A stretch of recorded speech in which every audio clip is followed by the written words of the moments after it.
Buenos días, Egunon. La sesión clínica de hoy la dedicamos a la tomografía, previsión de positrones en las vasculitis de grandes vasos.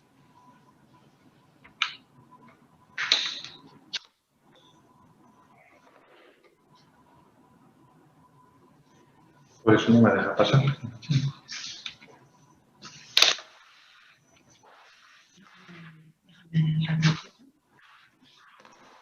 Perdonad, a ver si nos pasan las diapositivas. Vale.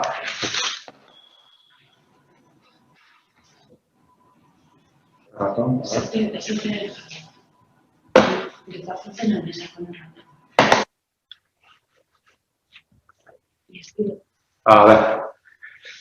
Son comúnmente conocidas las aplicaciones del PET en patologías oncológicas con la utilización de la 18-fluorodesoxiglucosa. Sin embargo, su utilización no se limita a enfermedades malignas. Hoy vamos a profundizar en las indicaciones del PET en vasculitis de grandes vasos. La primera pregunta que os podéis hacer es por qué dentro de todo este espectro de las vasculitis existente nos limitamos a hablar del papel del PET con 18-FDG en las vasculitis de grandes vasos.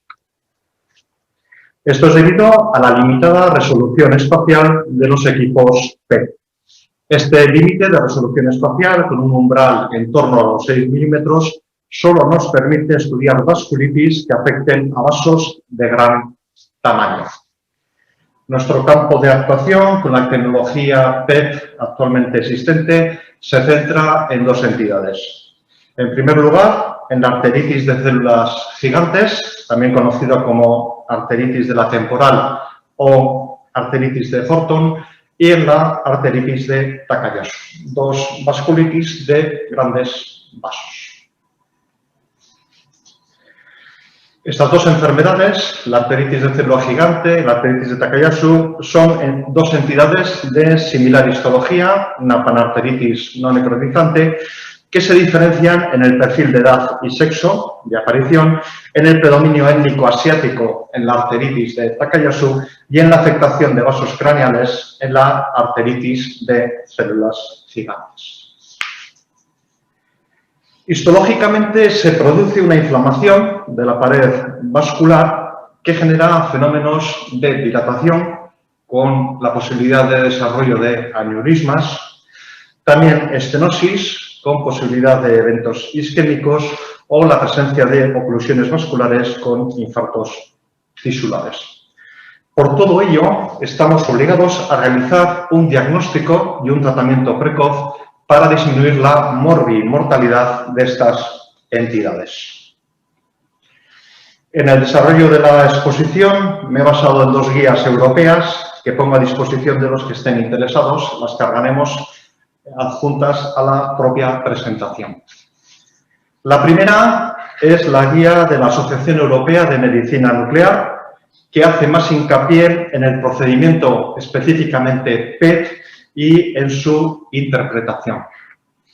La segunda guía, que me ha parecido interesante, es la guía de la Liga Europea contra las Enfermedades Reumáticas, en la que realizan una revisión sistemática y concluye 12 recomendaciones del uso de las distintas técnicas de imagen, no solo del PET, sino también de los estudios radiológicos, ecodoppler, angiotac, angioresonancia, arteriografía, en las vasculitis de grandes vasos.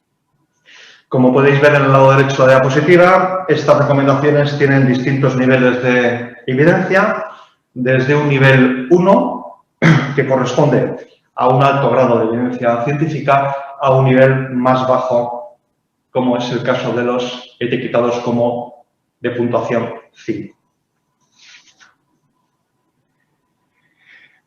En primer lugar, existe unanimidad con la evidencia actual disponible de que el PET con 18-FDG no está indicado de rutina en todos los pacientes con sospecha de vasculitis de grandes vasos. Las indicaciones aceptadas son, en primer lugar, pacientes con formas clínicas atípicas, sobre todo con cuadros de síndrome constitucional, astenia, anorexia, pérdida de peso, sin una etiología clara, en el que se plantea el diagnóstico diferencial de patología oncológica. En segundo lugar, en aquellos pacientes con alta sospecha clínico-analítica de vasculitis de grandes vasos, de arteritis de células gigantes, con biopsia de la arteria temporal negativa. En caso de pacientes de edad avanzada, con fiebre de origen desconocido, en el que la prevalencia de vasculitis de grandes vasos es de aproximadamente un 15%. En cuarto lugar, en el contexto de pacientes con polimialgia reumática, una entidad muy correlacionada con arteritis de células gigantes, en el que hasta el 15-30% de los pacientes pueden tener captación vascular con el PET con 18 fluordesoxiglucosa. Y por último, la valoración de la extensión y la intensidad de captación. Me gustaría recordar los fundamentos de la tomografía por emisión de positrones con 18 fluordesoxiglucosa. En primer lugar, recordar que la 18 fluordesoxiglucosa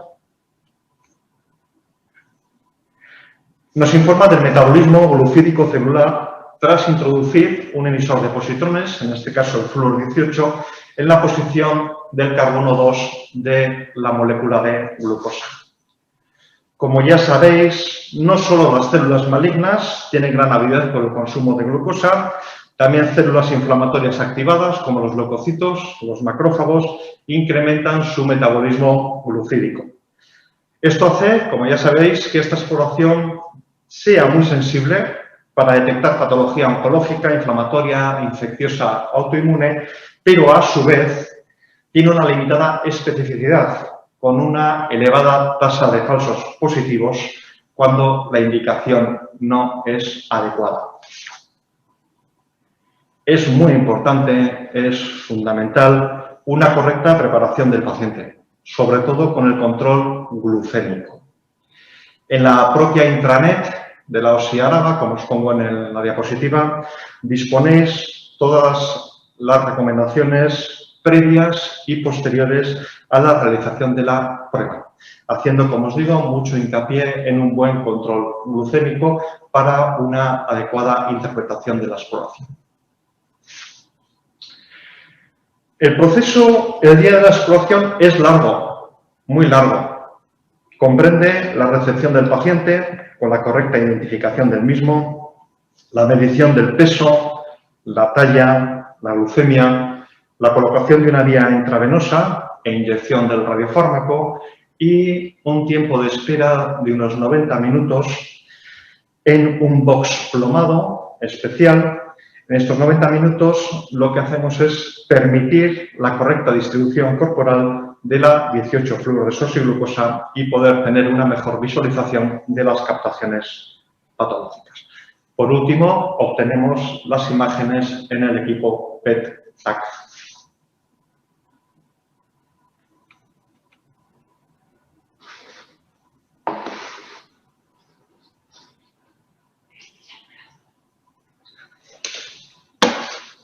Parece que sí, estoy un poco lejos. Muy bien. El equipo es un equipo híbrido, PET-TAC, con dos anillos. El paciente se sitúa en una camilla que se va desplazando. Tenemos primero un anillo aquí transparente de TAC y tenemos un anillo de PET. Primero realizamos un TAC y de forma consecutiva, no simultánea, se realiza el estudio PET, el estudio de tomografía por emisión de positrones. La duración total de la prueba no es corta, es en torno a los 20 minutos. Como podéis ver en el vídeo, el anillo del PET detecta la radiación emitida por el paciente en aquellos órganos donde se haya fijada la molécula, la 18-fluordesoxiglucosa. Es una duración larga de la exploración y esto a veces nos genera problemas en pacientes con claustrofobia.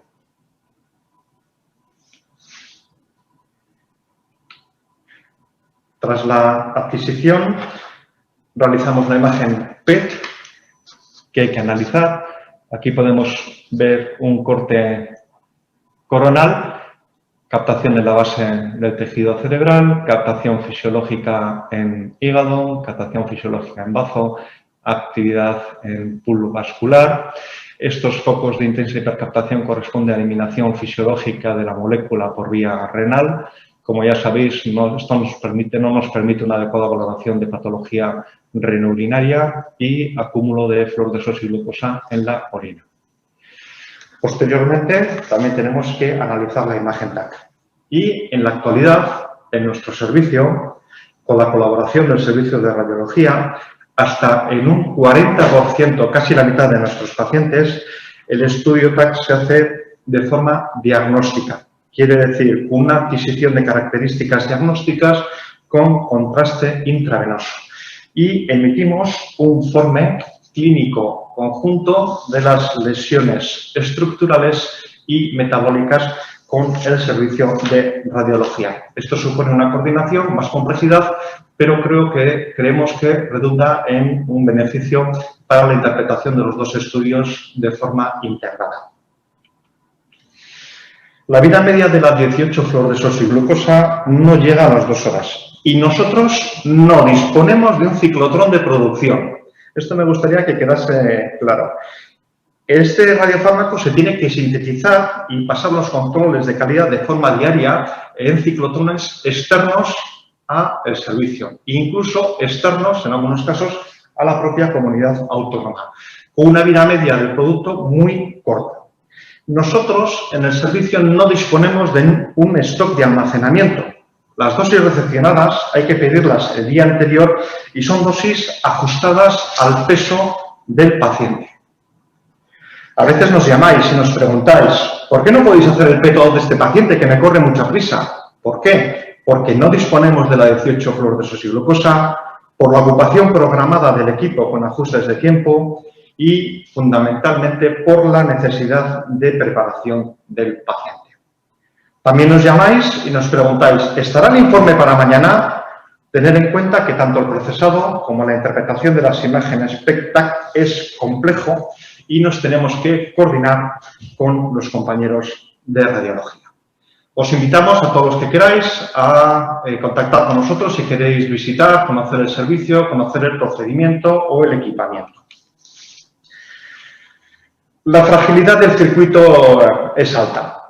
El paciente puede acudir al servicio no estando bien preparado, no se encuentra bien, tener en cuenta que muchos pacientes son pacientes oncológicos, en tratamiento con quimio, radioterapia, pueden tener cuadros febriles. Puede ser que la producción del radiofármaco no ha pasado los controles de calidad y nos llamen a las 8 de la mañana diciendo que ese día no va a haber fluorodesoxiglucosa. Una nevada, un temporal, puede hacer imposible el transporte del radiofármaco y solo disponemos de un solo equipo sin alternativas en caso de avería. Respecto a la interpretación de la 18-fluorodesoxiglucosa PET-CT en las vasculitis de grandes vasos, nosotros siempre hacemos una valoración cualitativa. En este caso, lo que hacemos es valorar la captación de los grandes vasos, en este caso troncos supraópticos, subclavias carótidas, aorta, respecto a la captación hepática. En el caso de que haya una captación visual, como es este caso de los grandes vasos respecto al hígado, que sea mayor en grandes vasos respecto al hígado, lo daríamos como positivo para vasculitis. En el caso que la captación sea similar al hígado, hablaríamos de posible vasculitis. Y en aquellos pacientes que están sometidos a tratamiento inmunosupresor, corticoideo u otro, un grado 1, una leve captación menor que el hígado, pero en este contexto de tratamiento podría ser compatible con persistencia de vasculitis.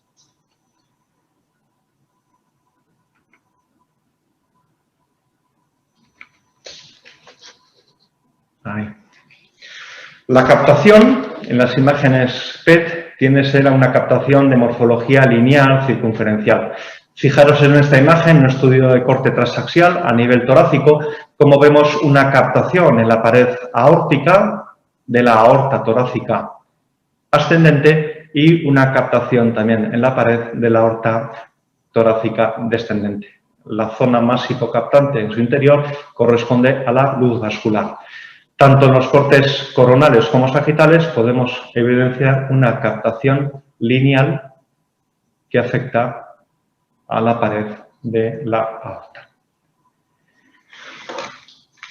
Siempre tenemos que estar atentos a visualizar signos de afectación articular en caso de arteritis de células gigantes, que está descrita en la aparición de esta captación articular hasta el 50% de los pacientes. Ya sabéis que estas dos entidades, la arteritis de células gigantes y la polimialgia reumática, son entidades muy correlacionadas e incluso algunos autores piensan que es la misma entidad con distinta semiología. En esta imagen podemos apreciar una captación en cintura escapular y pelviana, sin afectación vascular. La mayoría de vosotros estáis acostumbrados a que os informemos del grado de captación de una lesión con el zoom máximo, el valor estandarizado de captación. Este valor es una cifra semicuantitativa que nos permite obtener un número muy útil en el seguimiento de la respuesta al tratamiento en pacientes oncológicos. En estas imágenes podemos ver un paciente con un cáncer pulmonar, en el que antes del inicio de la quimioterapia hacemos un área de interés y podemos estimar mediante una fórmula matemática la actividad que hay en esta masa respecto a la actividad inyectada. Nos da un valor en este caso de 17,2 y podemos ir viendo después de la quimioterapia cómo esa actividad de forma tanto visual como numérica va descendiendo. En el caso de las vasculitis de grandes vasos se está haciendo mucho hincapié en intentar buscar un valor semicuantitativo que nos permita hacer un adecuado diagnóstico y seguimiento. Estos valores se basan en demostrar un grado de actividad en la pared vascular respecto al pool vascular existente en su interior. Sin embargo, a día de hoy, aunque se está trabajando en la búsqueda de un valor semicuantitativo validado, a día de hoy no hay ninguno estandarizado para la práctica clínica. Los datos de sensibilidad y especificidad son variables en distintos estudios. En general, y como parece lógico, la sensibilidad es mayor en aquellos pacientes que tengan mayor elevación de los reactantes de fase aguda. Las limitaciones del 18-FDG en vasculitis de grandes vasos. En primer lugar, la limitada especificidad, sobre todo en lesiones arterioscleróticas que también pueden tener un componente inflamatorio. Como podéis ver en esta imagen, la conformación de la placa de ateroma tiene implicación de celularidad inflamatoria y esto hace que la fluorodesoxigelulosa pueda ser captada en placas de ateroma, sobre todo en aquellas placas de ateroma con inflamación que tengan más riesgo de ruptura. En este caso podemos ver la imagen como si es una captación carotidia. Esto hace que pueda dificultarnos la interpretación de las imágenes. Son muchos los estudios que reportan, sobre todo en cardiología, la captación con 18-FDG en lesiones arterioscleróticas. Esto hace que tengamos causa de falsos positivos en la determinación de vasculitis.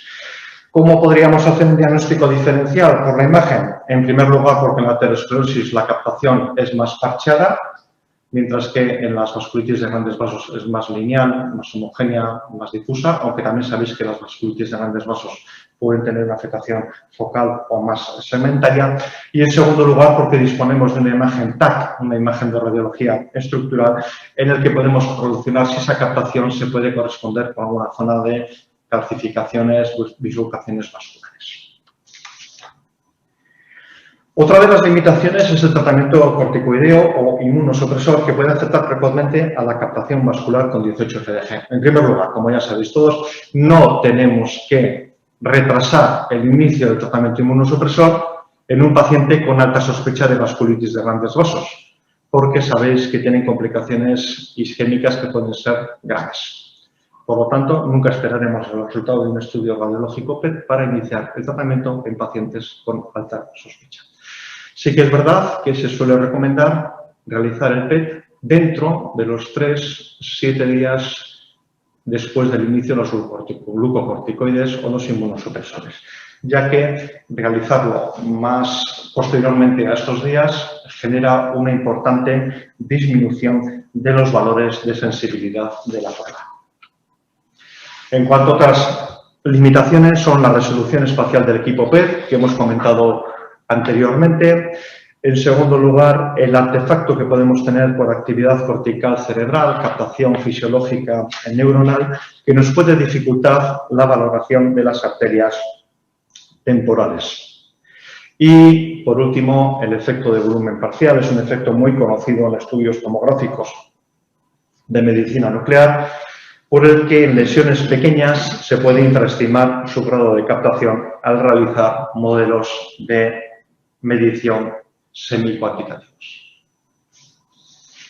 En cuanto al papel del P18F en el seguimiento de las vasculitis con 18F, a día de hoy no está indicado de forma rutinaria la realización de un PET en pacientes que presenten una remisión clínico-analítica.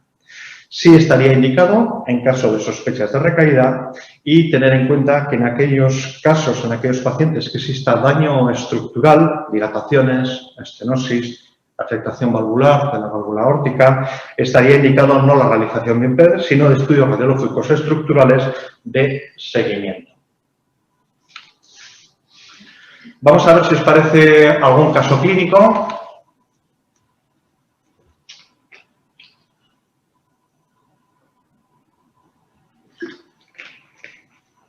Perdonad. En primer lugar, es una paciente mujer de 74 años. Son casos, como podéis comprender, de la propia OSI árabe, de la práctica habitual de nuestro servicio y de la OSI. Esta mujer ingresa con un síndrome constitucional, astenia, anorexia, pérdida de peso y anemia normocítica normocrónica. Se le hace un escáner en el que existe un engrosamiento de la pared aórtica y torácica, sugestivo de vasculitis, y nos solicitan un PET-TAC para descartar patología oncológica por el síndrome constitucional versus presencia de vasculitis. Esta es la misma imagen de la paciente, es una imagen volumétrica en la que podemos ver en una escala de colores cómo existe una importante captación en un color amarillento de la aorta torácica, la aorta abdominal, subclavias, carótidas. Podemos verlo en más detenimiento en estas imágenes. Estos son cortes transaxiales de esta misma paciente, en el que podemos observar en la aorta descendente y en la aorta ascendente una captación superior a la captación hepática en pared vascular, y también podemos fijarnos en esta captación de las arterias subclavias.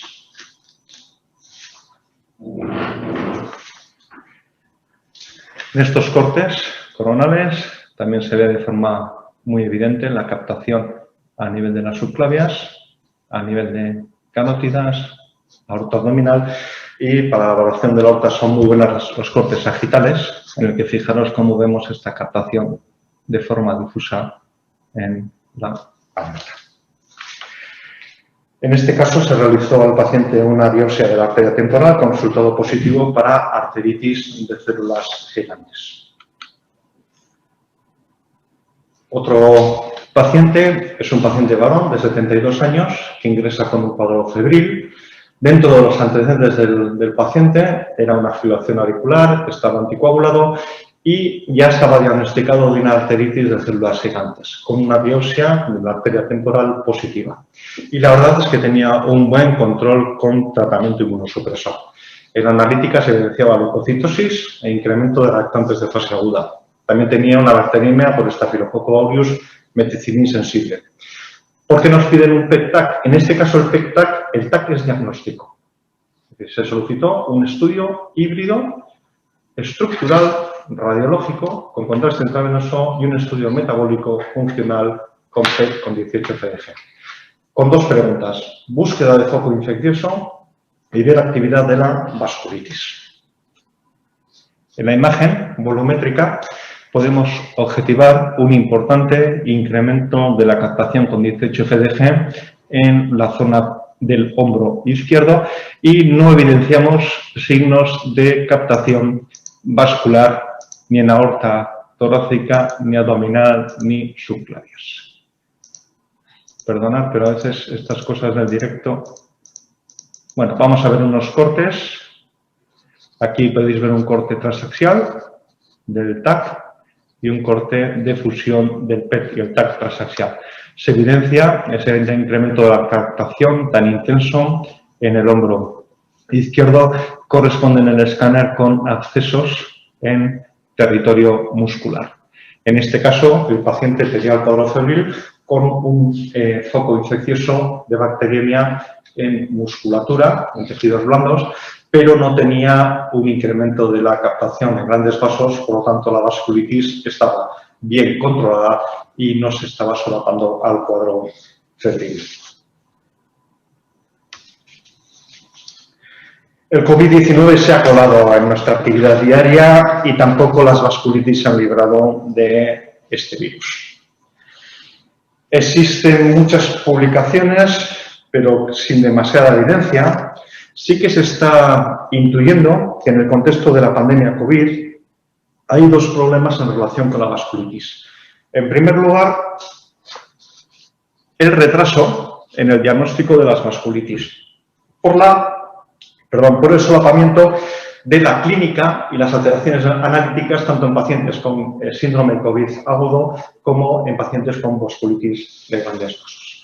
En este caso, parece ser que la PET con 18 FDG sí que nos puede aportar una imagen funcional metabólica que nos permita hacer un diagnóstico diferencial de las dos entidades.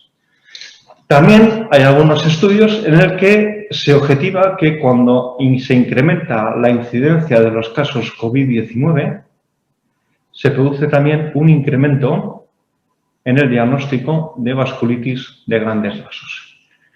No se sabe muy bien cuál puede ser la patogenia, pero parece ser que la tormenta citoquímica, la tormenta inflamatoria que genera el COVID-19 puede desencadenar una vasculitis.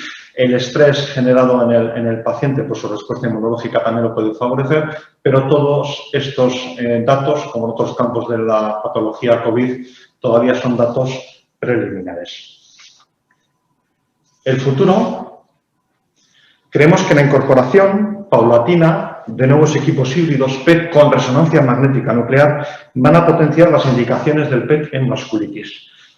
Tener en cuenta que la resonancia magnética nuclear nos aporta una gran información morfológica con muy buena resolución espacial y con menor radiación, y el PET nos permite obtener una captación patológica precoz antes de que se produzcan daños estructurales en los grandes vasos y nos permite estudiar la intensidad de la captación y la extensión en un único estudio. Desde la OSI Álava seguiremos apostando por un trabajo coordinado con el servicio de radiología. Otro campo futuro de avance son los nuevos radiofármacos, distintos a la fluorodesoxiglucosa y que sean fármacos más específicos de actividad inflamatoria, como puede ser el marcaje de receptores de membrana de macrófagos que estén activados o los estudios de receptores de interleuquina 6.